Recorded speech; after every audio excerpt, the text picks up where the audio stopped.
Okay, so the section name is 711 Right Triangle Trigonometry. And most of this stuff you've seen, but I assure you there are some problems that are challenging, so hopefully it'll stretch you a little bit. This is just a diagram of a right triangle. You probably don't even need to draw that. Just reminding you that the sides that are perpendicular are called the legs, and then the side across from the right angle is called the hypotenuse. We have the phrase acute angles here. Does anyone know why I'm bothering to say that these are acute angles? Because they add up to 90, therefore 3 less. Yeah, we know that there's 180 degrees in a triangle. We know that if this is 90 degrees, then the rest of the angles have to also add up to 90. If two numbers add up to 90, then we insist that they are both less than 90. Unless we're dealing with negative numbers, which is not the case. So we're dealing with two acute angles there. They could be 20 and 70. It could be 80 and 10. But they definitely are complementary, and they are less than 90, right? Okay, so let's just add that they are complementary also. It's common sense. But okay, let's go to our next page, which says, in this textbook, we sometimes label our triangle like this. Okay? So the reason I'm bringing this up is because in your geometry textbook and in your Algebra 2 book, your triangles look like this. This was angle A, this was angle B, this was angle C, and then your teacher should have insisted that you put the lowercase letter A across from the capital letter A. That's really important. So this is side A, which is across from angle A. Side B is across from angle B. Side C is across from angle C. That's very important.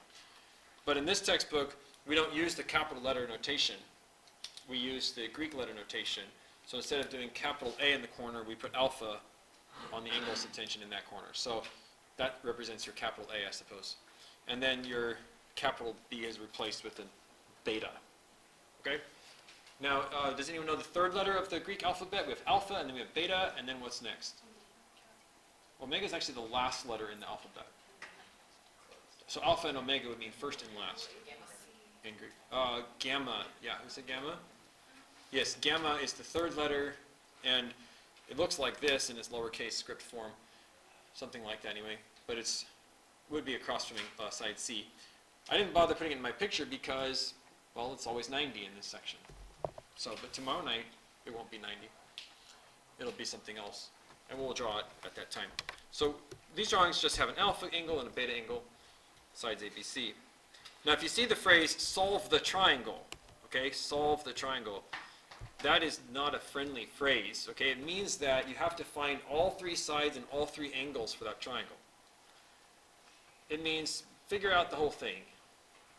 As you know, triangles have three sides and three angles. So let me just elaborate on that a little bit. I'm going to go off script a little bit with that phrase, solve the triangle, okay?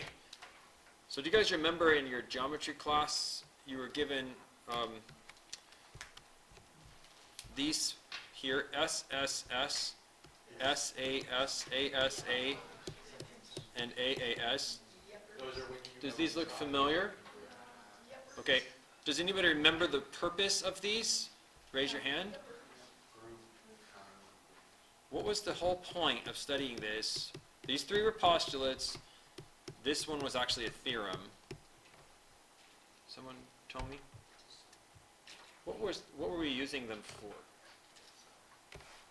Solve triangles. Robin? Did you call me Robin again? I did. to solve the triangle. Thank you.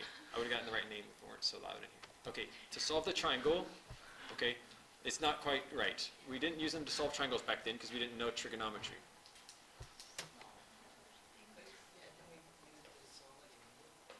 No. Or that we used it. Yes. Like. We used it to solve or to figure out whether triangles were congruent. Yeah, in that context, we had two triangles, and we were wondering if they were congruent. And let's just take the SSS postulate, for example. The SSS postulate is actually a pretty profound rule. In order for these two triangles to be fully congruent, all three sides have to match on both triangles, and all three angles have to match on both triangles. So I'm saying that if this is the same as this, and this is the same as this, and this is the same as this, is not what we mean by congruent triangles. Congruent triangles have to also have all three angles matching, but the SSS postulate declares that if the sides all match, then the angles do too. Okay? So the conclusion is that this angle is the same as this one, this is the same as this one, and this is the same as this one. By the way, no one has ever proven this. This is the SSS rule, SSS postulate in action. It guarantees, or at least it tells us, that if the three sides are the same, then the three angles are the same, but no one's ever proven it, and probably no one ever will prove it. But then again, no one's ever found this to contradict itself. Okay? So by congruent triangles, we mean all six parts are the same, all three angles, all three sides. But the SSS postulate guarantees that if the sides are the same, the angles are anyway. Okay? The same is true for side angle side and angle side angle. Neither of those have been proven, but if you are given sides with an angle between, or two angles with a side in between, matching up with two triangles, we can assume the rest to be congruent. The AAS is a theorem because it's actually made up, it's actually coming from the ASA postulate. Okay? And then I want to remind you that there is a phony out there called the SSA. I call it the SSA. And the SSA is not a valid reason to state that two triangles are the same. So let's say you're given this triangle and this triangle, and they sure look the same. These are the same, and these are the same. But this angle over here, which is not between the sides, is the same. You cannot be sure if these triangles are actually congruent or not. Is there any other examples to that law? Yeah, there are several counterexamples.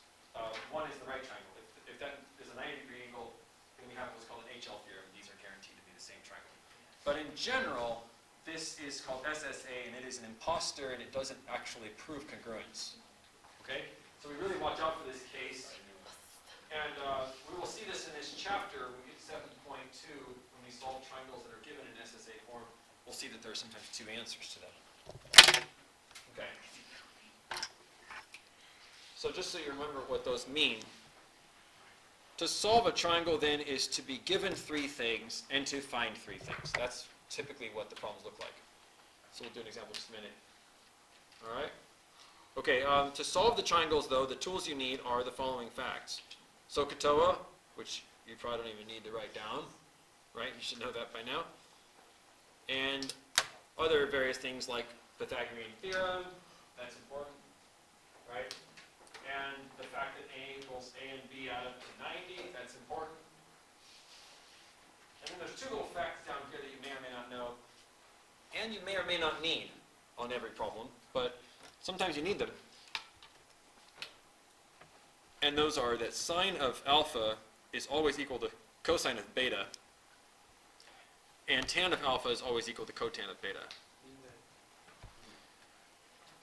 These are actually, yeah, these are identities that we've seen before, but they were written a little differently.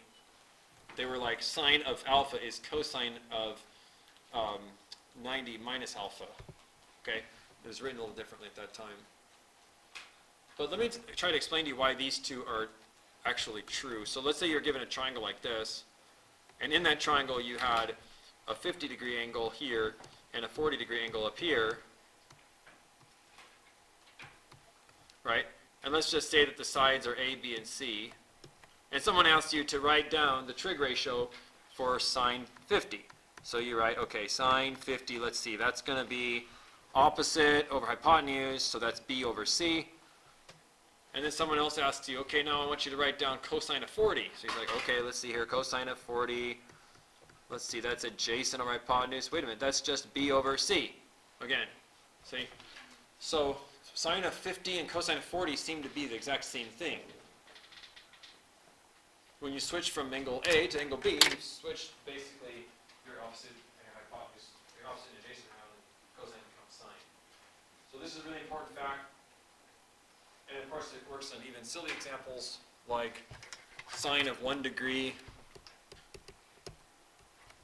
is equal to cosine of 89 degrees. You know? Or cosine of 1 minute is sine of 89 degrees and 59 minutes. Because 1 minute and 89 degrees, 59 minutes adds up to 90 degrees. So sine is always the cosine of its complement. The same is true for tan and cotan. They share the same interesting relationship. Because if you look back at this picture, tan of 50 is b over a, but that's the same thing as cotan of 40. Cotan of 40 is also b over a in this picture. Adjacent over opposite. Okay? Adjacent over opposite. Okay, so you might need to write those two things down because that might be new for you. I think we should try some problems with those first, and then we'll go back and look at some of the other simpler stuff. Okay, so the first problem I have here is actually, oh, there's a typo there. Give me 1 second. This should say sine. I thought I fixed it earlier. There we go. Okay, it says sine of 14 degrees squared plus sine of 76 degrees squared. Find that with no calculator. So how? How can you do that?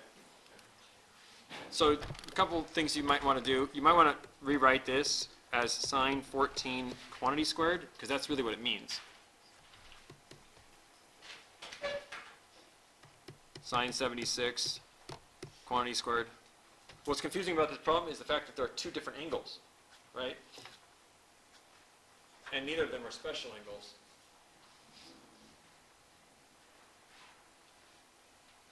You might say, well, that's okay, we've worked with different angles before. We've got sine alpha, cos beta, that sort of stuff.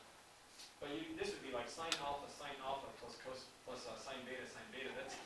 That's not any of the patterns we learned. So this problem, the best approach is just to see if you can get it down into one angle.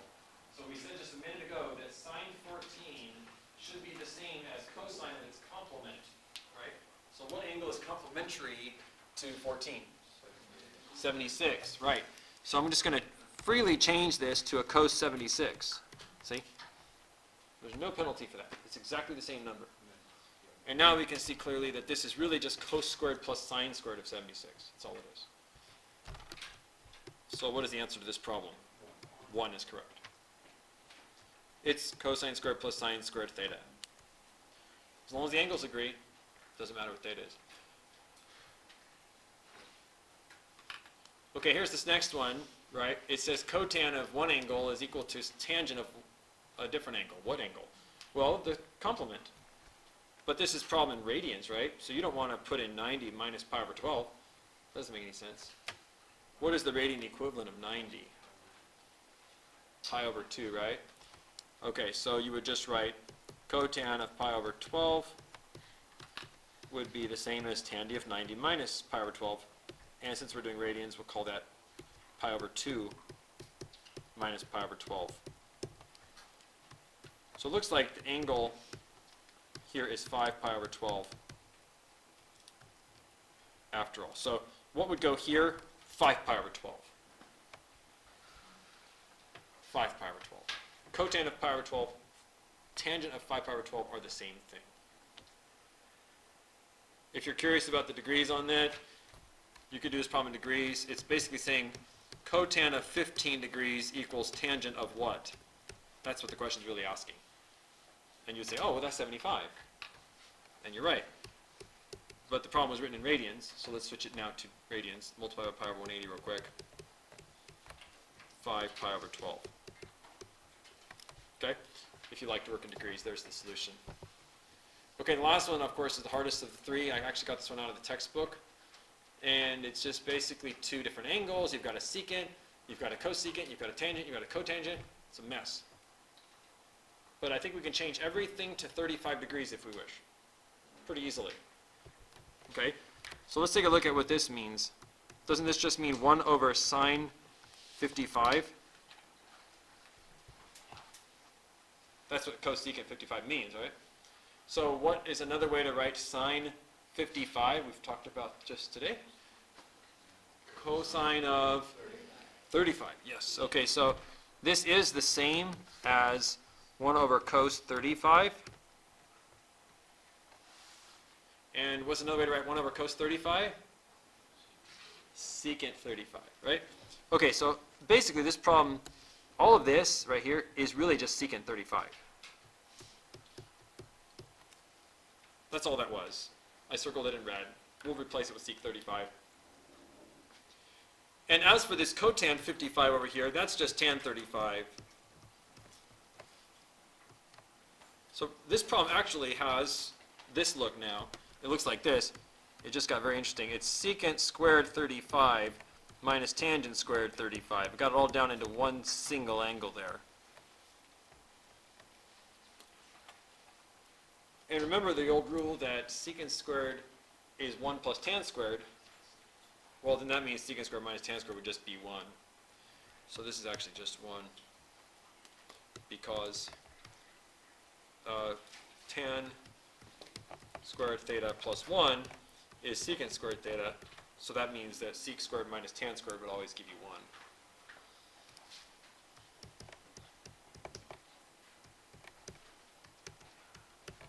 So I want to do these problems first because I was afraid I would run out of time and not get to do them for you, and then you would get really stuck on this section. But it's really about rewriting cosine of 14 as, or sine of 14 as cosine 76, and cosecant of 55, writing that as secant of 35. By making these substitutions and get everything into one angle. But this is probably what you're more familiar with, right? You're probably more familiar with actually using SOHCAHTOA to solve a problem. So what I usually do on these problems is even if they give me my own picture on the side, I usually draw, I'm sorry, if they give me like a picture on the side, I'll draw my own anyway. Excuse me. So like I would just go ahead and draw the specifics of this problem. So I would go like this. I put 24 there, and then this is supposed to be 6. That's a right angle. And you can use any of the following facts, right? Pythagorean Theorem, SOHCAHTOA, the angles add up to 180. Those are just facts. So the first thing that comes to my mind is how I might want to find beta up here. How would I find beta? Well, beta is going to be 90 minus the 24. So that's 66. And that's how I get beta. And if I wanted to find side B, I can't use Pythagorean Theorem because I don't know two of the sides, but I could use like SOHCAHTOA. So I was thinking, why don't we just use like tan of 24 equals opposite 6 over adjacent B. If tan 24 is 6 over B, then I can just trade these straight up like this. And B would be 6 over tan 24. Okay, so let's get out our calculators and type 6 over tan 24. Make sure it's in degrees mode. Okay? Because we've been working in radians a lot, and it's time to switch to degrees.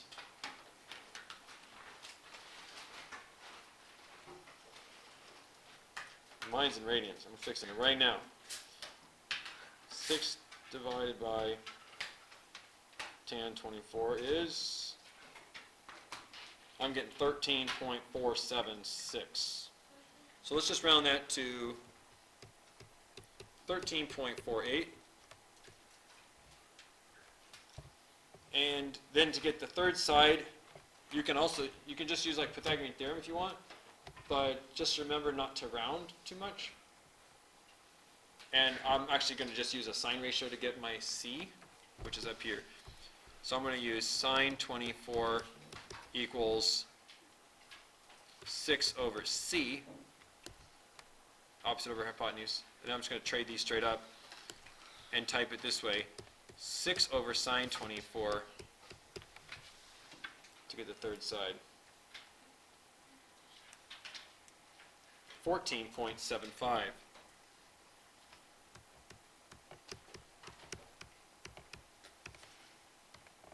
And we're going to go ahead and list our sides to the nearest hundredth, like I've been doing here.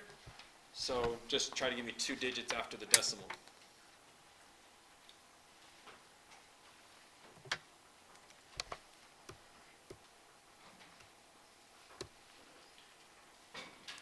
If you're a fan of the Pythagorean Theorem, and you want to use that instead to get little c at the end, that's fine. Just, I'm going to say it again, don't use 13.48 because that's a rounded answer. Use the number on the screen, which was actually 13.4762, okay? Or even more digits. The more the merrier. This class does not abide at all by the rules of sig figs. We don't even look at that. So just give me the best accuracy you can, because on the AP test you have to have to the nearest thousandth, and if it's not to the nearest thousandth, it's wrong every time, and it's a real pain. So make sure you don't round a rounded answer ever. Okay, let's go to part B. Again, I suggest you draw your own picture. This time you're given two sides.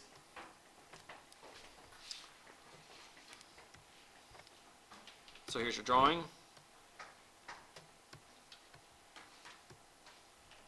This side is 10 and 4, like that. This is your alpha and your beta. So see, on this problem, I wouldn't be able to start with really anything but the Pythagorean Theorem. I guess I could jump into sine or cosine, but I'm just going to jump straight into the Pythagorean Theorem here to find a squared plus 16 equals 100. So a is the square root of 84. So 9.1652, excuse me. So for a rounded answer, I'll use 9.17.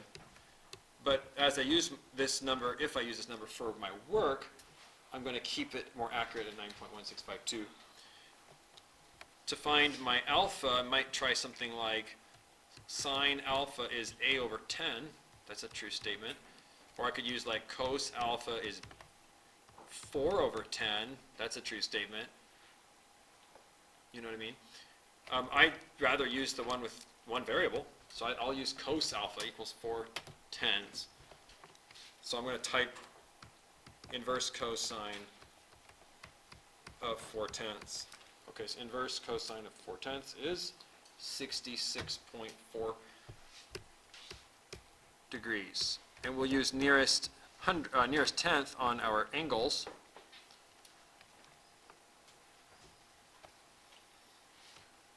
And the last part of this problem is really simple. We just found side A and we found angle alpha. We still need angle beta, but that's just the complement. So angle beta is a snap. It's just going to be 90 minus the 66.4. So we're talking 23.6. Once you've found 3 things, you've solved the triangle because the other 3 things were already given. So this should look very, very familiar to you. Nothing really new there, I don't think.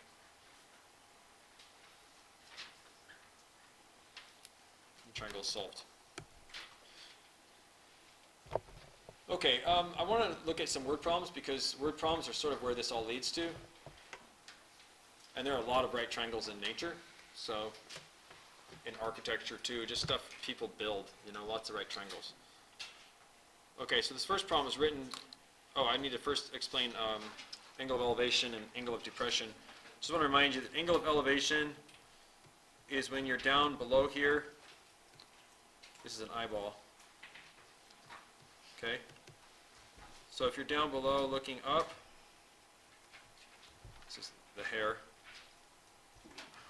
If you're looking up at something, whatever it is, an apple in a tree or a bad guy on a roof or whatever, this angle is your angle of elevation. It's the angle between your line of sight and the horizontal. Okay?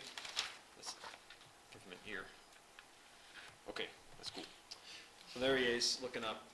Angle of elevation is the amount of angle you tilt your head back when you look up. Angle of depression is the amount of angle you tilt your head down when you look down. So this would be more like if you're looking down at something.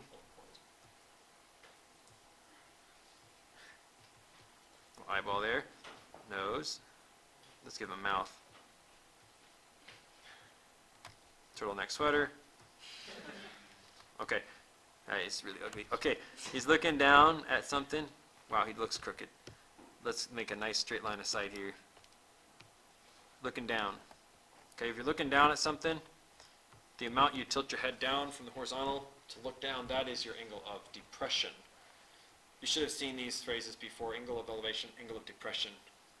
Just remember, you look down when you're sad, right? So depression is the angle of looking down. Quick comment on these. In a lot of drawings, you might have like a sailboat down here and a cliff here, or like a, I don't know, it doesn't look like a cliff, but let's say there's a cliff there and there's a sailboat out on the water. This angle of elevation is almost always right inside the triangle you're studying, you know? So right there, it's one of the three angles of that triangle. But angle of depression oftentimes is outside the triangle you're studying. For example, let me draw a scenario where you're on top of something looking down, and I don't know, maybe it's like a car driving away. Maybe they just robbed a bank and you're trying to get the license plate. They're headed that way. Okay, you're looking down, right? Your angle of depression is actually right here. Probably 4 out of 10 students draw it right here. That's wrong. It is measured from the horizontal towards the line of sight, which means oftentimes if you're using this triangle, unfortunately, your angle of depression is outside the triangle you're studying. So just be careful. You can fix this one of two ways. You can decide to study this triangle here, and then you've got your angle theta inside the triangle, the purple one. Or, since alternate interior angles are always congruent, you can just assume that this is theta down here as well. In other words, angle of elevation in a particular diagram is always equal to the angle of depression for the other observer. So if you're down in the sailboat looking up at the top of the cliff, your angle of elevation is theta. But if you're on the top of the cliff looking down at the sailboat, your angle of depression is also theta. They're congruent. They're alternate interior angles anyway. So just be careful not to put theta here for angle of depression to be outside the triangle. And maybe draw two triangles and study one of them, whichever you like. But that's how I handle that. This first question was written by Haley Hanma a couple years back. And she just had a really simple problem. I really liked it. And it just says an 8-foot ladder is leaning against a 9-foot wall. Reaches the 2/3 mark of the wall. What's the angle of elevation? Can you draw a picture of that for me? What does it look like to have an 8-foot ladder leaning against a 9-foot wall? What does that look like?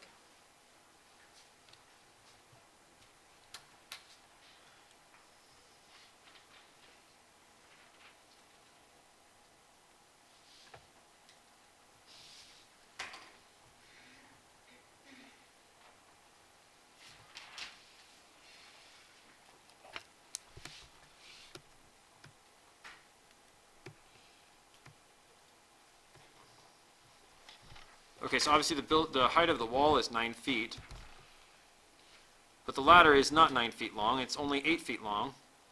So even if you set it straight up against the wall, it wouldn't even reach the top. So the 8-foot ladder would look something like this, leaning up against the wall. And it can't possibly reach the top of that wall. It's impossible, even if you put it straight up and down. So your right triangle is right in here, and Haley said that the ladder only reached the 2/3 mark on the wall. Where's the 2/3 mark of a 9-foot wall?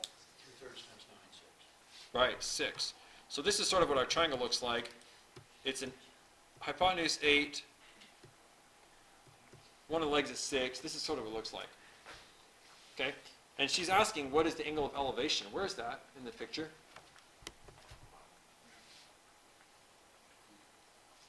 Where's the angle of elevation? There's no observers. But we still use that word, that phrase, elevation angle. Where is it? Yeah.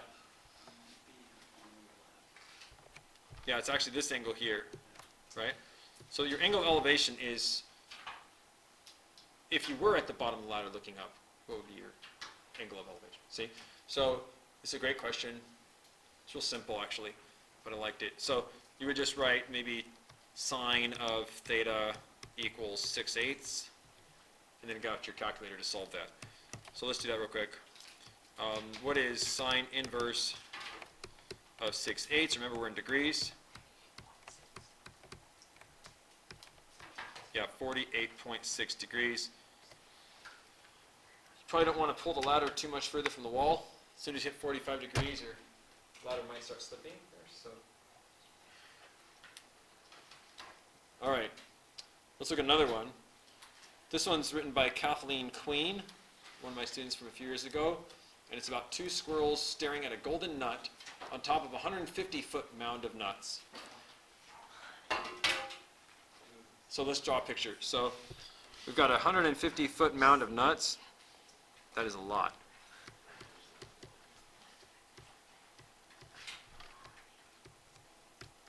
Okay, and then Annabelle is the name of one squirrel, and Beatrice the name of the other squirrel.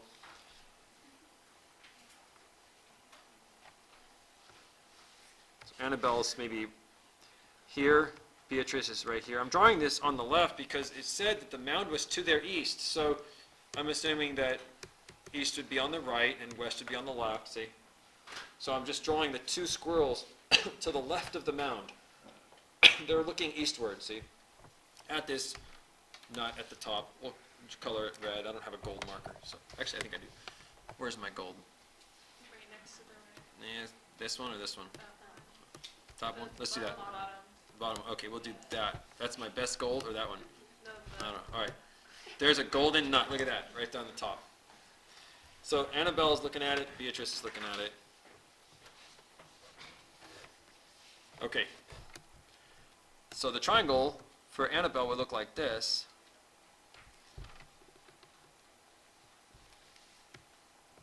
And the angle of elevation is given in DMS. So that's not too scary anymore. It just means 82 degrees and 58/60ths of a degree. So if you type in 58/60, it's like 0.96. So this angle is really close to 83 degrees. It's 82.96 right there. And let's just say that she's standing A units away from the mound. So I just called it A for Annabelle. The other triangle is this one in purple.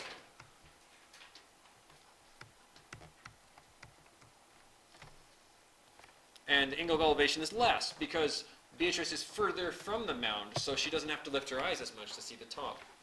Right? If I wanted to look at that speaker on the wall, if I'm standing way over here, I only have to lift my eyes a little bit of angle. But if I'm standing really close to it like this, and I want to look up, I have to tilt my head back a lot.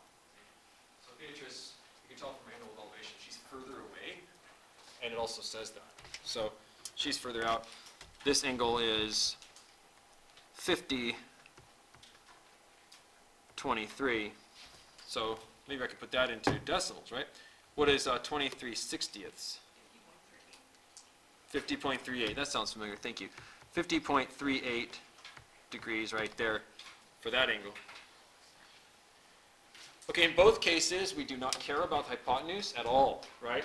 We're given the opposite leg, it's 150. We want the adjacent leg. So I can find little a by using tan of 83, well, 82.96.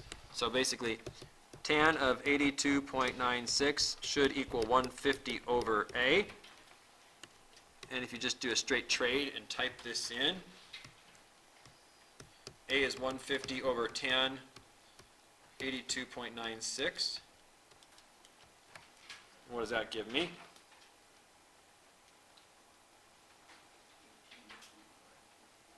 Thank you, 18.524.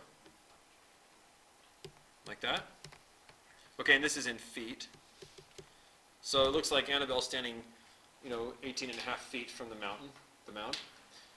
We can do a similar thing with the purple triangle. You would just write tan of 50.38. Shouldn't really be using these rounded numbers, but we're talking hundredths of a degree here. It's not too bad. Equals 150 over B. Just do a straight trade and type. What's 150 over tan 50.38? Say again? 124.18. Thank you. Give me one more digit, because I plan to round to the nearest hundredth later. It's 179. Oh, that's close enough then. Okay. We're very close. Okay. To find the distance between the squirrels, we would want B minus A, right? You'd want to know how far Beatrice was from the mound minus how far Annabelle was from the mound. That'll be the distance between the two squirrels. So whatever 124.180 minus 18.524 is, what do we got there? A minus B is what we're looking for here.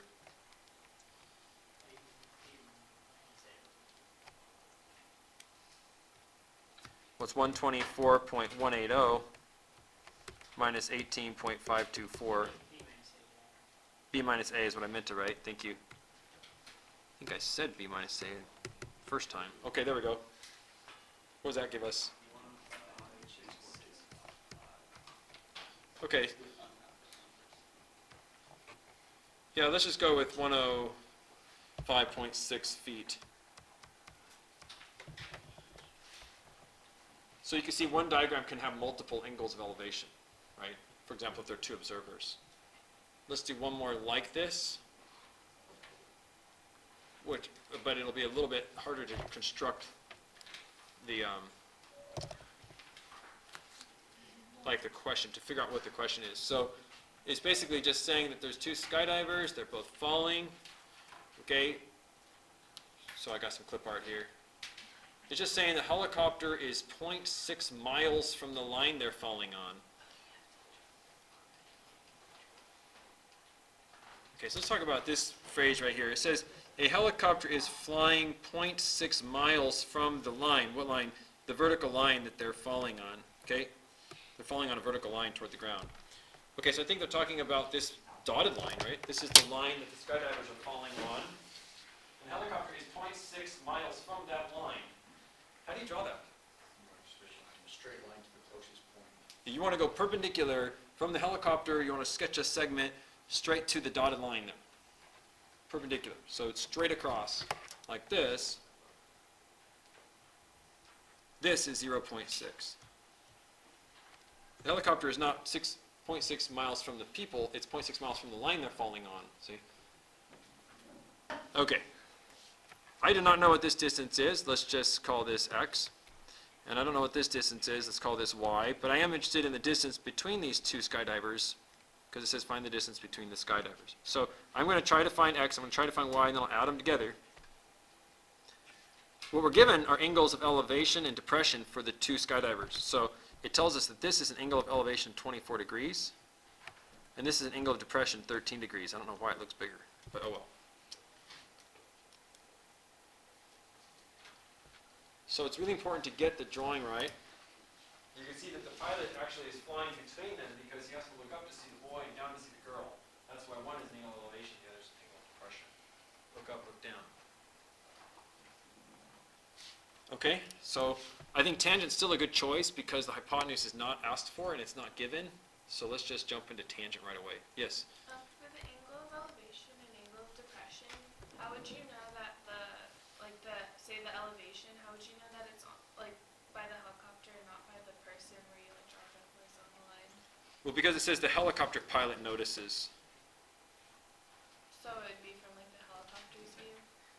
Yeah, from the helicopter's perspective, the angle of elevation is 24 degrees to look up at this boy, and its angle of depression 13 degrees if the pilot looks down at the girl. See? Okay.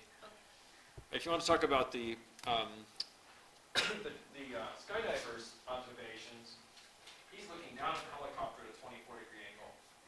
So his angle of depression is 24 degrees. But then you have to draw more segments, like this would be 24 here. See? And then this would be 13 if the girl wanted to look up at the helicopter. But we have one observer observing two people, not two observers observing one person in this picture. Okay? All right, so anyway, the problem's actually not that hard once you get it kind of drawn. You just basically write down tan of 24 equals x over 0.6. That's for the top triangle. So you just need your calculator to get 0.6 tan 24.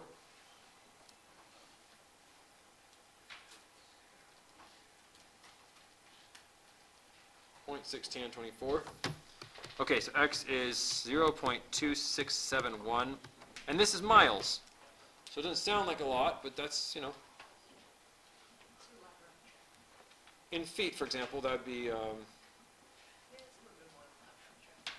it's 1,000 feet, okay? So he's about 1,400 feet above the helicopter. Okay, but then let's look at the other triangle. The other triangle is the bottom half of that picture, and you would write tan 13 equals y over 0.6. So whatever tan 13 times 0.6 is. And y is approximately 0.1385 miles. That's another like 730 feet, okay? So anyway, altogether, if you add up x and y,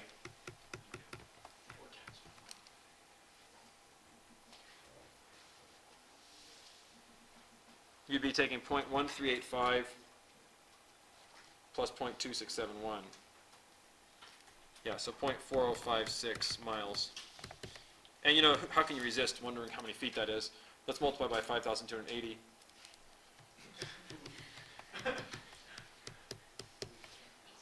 Maybe you can resist it, I can't. We should convert it to meters. We can convert it to meters to please the rest of the world.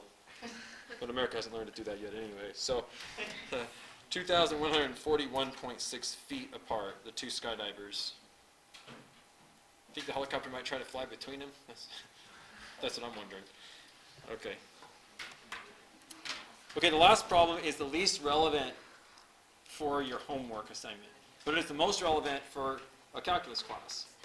It's actually probably the only problem that would show up in a calculus textbook.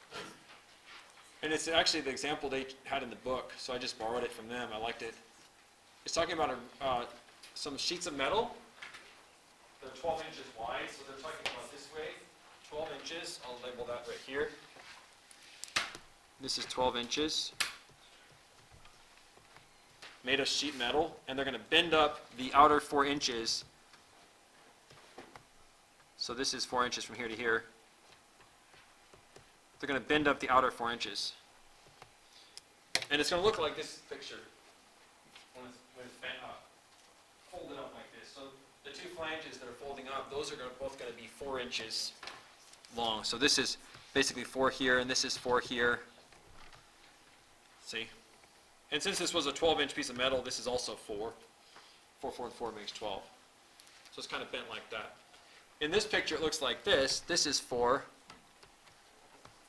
This is 4. This is 4. And these have been bent up by an angle theta. Like that. So what I've done is I've just drawn the cross-sectional area that the water is going to flow through. This is like a trough for water to go through. So they bent the metal up. Okay? And we would like this little aqueduct or whatever to carry as much water as possible. So our goal is to maximize this trapezoidal area. We'd like that thing to be as big as possible. So, you know, if you bend those things straight up, you get a rectangular cross-section, and that can carry a certain amount of water. If you only bend them up a tad bit, well, you'll carry some water.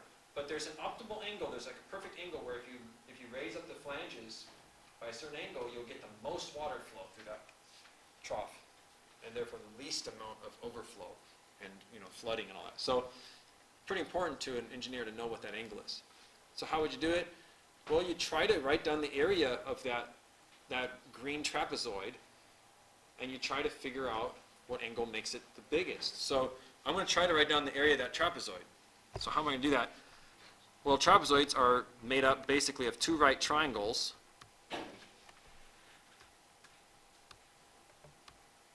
Right? And one rectangle.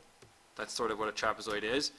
This is an isosceles case, so that just means the two triangles are exactly the same.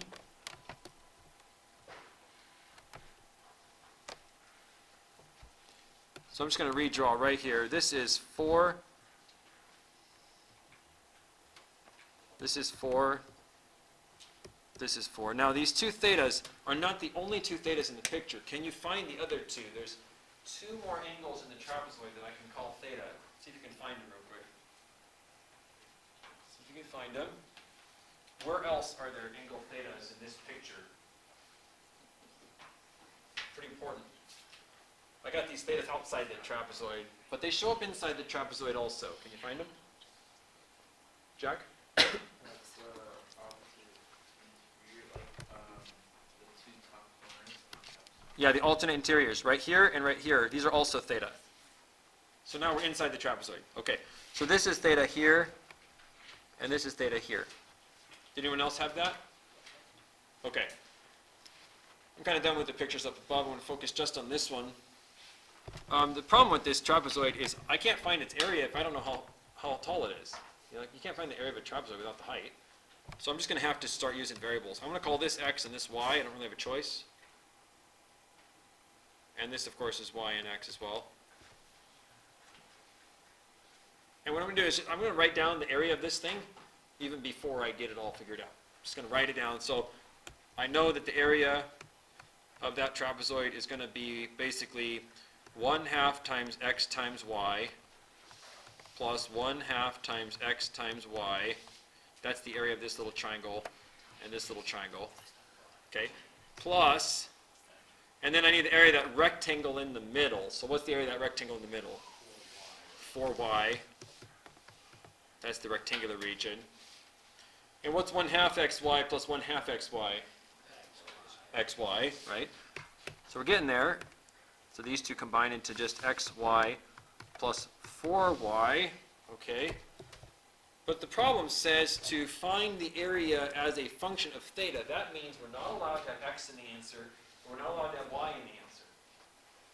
This problem seems really hard. But Sokotoa will bail us out here. Is it true that cosine of theta is x over 4? Look at the little triangle there in the picture. Cosine of theta is adjacent over hypotenuse, x over 4. And sine of theta is y over 4. That's true, isn't it? So Sokotoa gives us a new relationship, a new way to write down x and y. X is for cos theta, y is for sine theta. So x is for cos theta, y is for sine theta, and now I'm ready to write my area formula completely in terms of theta. So this is 4 cos theta, 4 sine theta, plus 4 times 4 sine theta,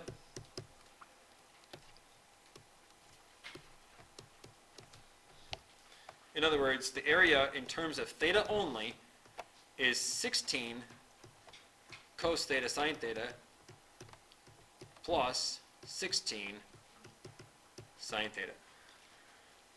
Oh, okay, that's part A of this problem. They wanted that. This is the answer for part A. Part B is going to ask us to graph this on our calculator.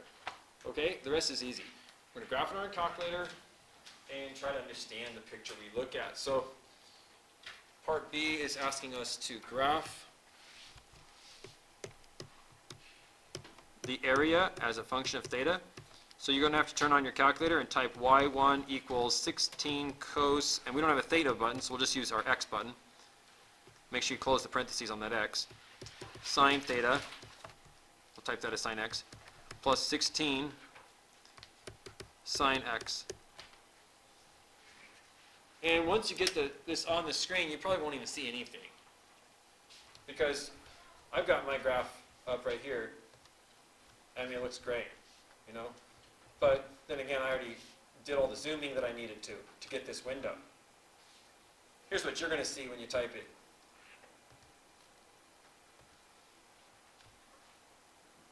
Assuming you're in like a standard window. Or you might not even see that. I have my calculator in radian mode right now. Okay, so do me a favor, put it in radian mode. Actually, I'll do this in degrees with you. You have it in degrees mode, right? Okay. Let's have it in degrees mode. I'm going to put mine in degrees mode too. So you're probably not going to see much. You're going to see something like this. Not very interesting. Okay, a couple things about this picture. First of all, why would we even bother looking in quadrant 2, 3, and 4? The x-axis here, this right here, represents the angles theta. Okay? And that's the bending of the metal. So it doesn't make any sense to have a negative theta in this problem. You're bending the metal. If you bend it downwards, the rain's going to flow out. Bend it upward, keep the rain in. So we definitely are only interested in the right side of this picture, not the left. Not interested in negative thetas, doesn't mean anything. Also, area is your y value. You can't have a negative area in a trapezoid. So I think quadrant 1 is really all we're interested in. Stay away from the lower half and left half of this diagram. So let's go to window, okay? Let's give theta some meaningful angles. When you're bending the metal, You probably don't want to bend it too far, right? What are some possible angles for bending the metal? 45 degrees, right? So why don't we make this like 0 to 90 for the bending, okay? So let's make this 0 and 90. That makes a lot more sense than negative 10 and positive 10 degrees. Okay, so 0 degrees, 90 degrees. Those are meaningful theta values for bending the metal up. Okay, you bend it up by an acute angle. The area, we don't expect any negative area, so let's put 0, not negative 10 there. Y max, I have no idea. I'll just try 10. Let's see what we get.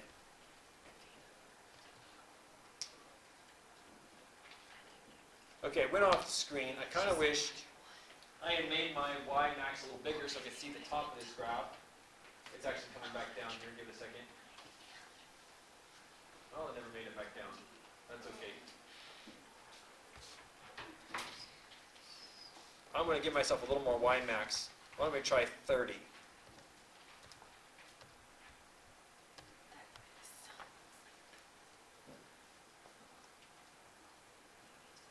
So what you see here is each point on here, right, has an X and a Y, right? For example, if you press trace, watch, this is what it means. I just pressed trace and it happened to pop out right at 45. It means if you bend it by 45 degrees on the edges, you'll get this much area, 19.3 square inches of area for the water flow through. On the other hand, if you want to bend it by 46 degrees, then you get 19.5 square inches of area for the water to flow through. We want the maximum area. So I'm not going to use trace. That's not very accurate.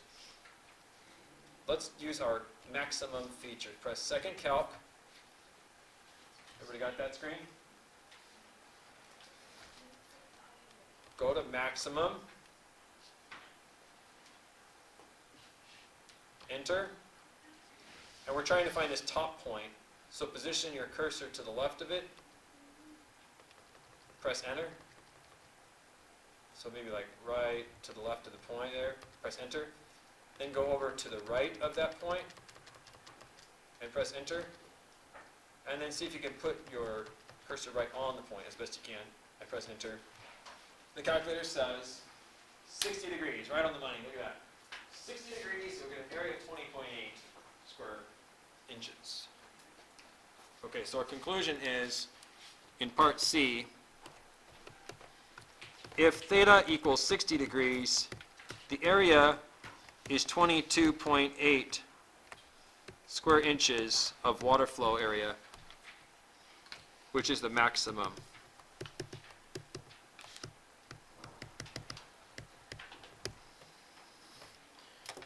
The idea is, if you bend the metal too little, you won't get as much water flow. If you bend it too much, you won't get as much water flow. So this is called optimization. Why don't we write that? Optimization.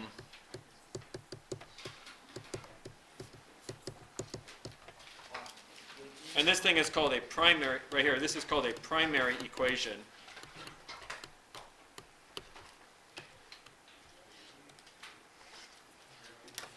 Okay, yes? If we use starting numbers like 5, 5, 5 for the trapezoid, would we get the same optimization angle?